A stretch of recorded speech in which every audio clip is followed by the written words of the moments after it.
காணொலியை ஷேர் பண்றதுனால நிறைய நல்ல விஷயங்கள் கிடைக்கும். அதுல ஒரு முக்கியமான விஷயம் தான் நாமக்கல் மாவட்டம் பரமத்தி வேலூர் வட்டம் குன்னமலை என்ற கிராமத்துல மலை மீது சோழர்களால் கட்டப்பட்ட பழமையான சிவன் கோவிலுக்கு நடந்திருக்கு.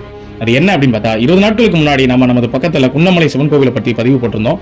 நிறைய பேர் ஷேர் பண்ணியிருந்தீங்க. இந்த காணொலி அரசாங்க பக்கமும் திரும்புறதுனால என்ன பண்ணாங்கன்னா, அரசாங்கம் இந்த இடத்துக்கு ஆய்வு பண்ணியிருந்தாங்க. ஆய்வு மட்டும் பண்ணலைங்க, நேற்று அதாவது கடந்த ஒரு 2 நாட்களுக்கு முன்னாடி பாத்தீங்கன்னா இங்க திருப்பணியும் தொடங்கப்பட்டிருக்கு. முதல் கட்ட திருப்பணியா என்ன நடத்திருக்காங்கன்னா, எல்லா கற்களுக்கும் எண்கள் பதிவு பண்ணிருக்காங்க. அதாவது இது என்னன்னா கற்றளி கோவில், அதனால ஒரு கல்லையும் ஒரு கல் மேல அடுக்கிதான் இந்த கோவில் கட்ட முடியும். அதனால நம்பர் போட்டு திருப்பி மறுபடியும் எல்லாத்தையுமே எடுத்துட்டு மறுபடியும் ஒண்ணு போல அடுக்கி இந்த கோவிலை கட்டுவாங்க. அதுக்குண்டான பணிதான் இது. தமிழக அரசுக்கும் இந்து சமய அறநிலைத்துறைக்கும் எங்களோட நெஞ்சார்ந்த நன்றிகள். அதே வேளையில இந்த காணொலியை ஷேர் பண்ண எங்க கூட தொடர்ந்து பயணிக்கக்கூடிய நமது ஃபாலோவர்ஸ் அனைவருக்கும் எங்களோட நெஞ்சார்ந்த நன்றிகள்.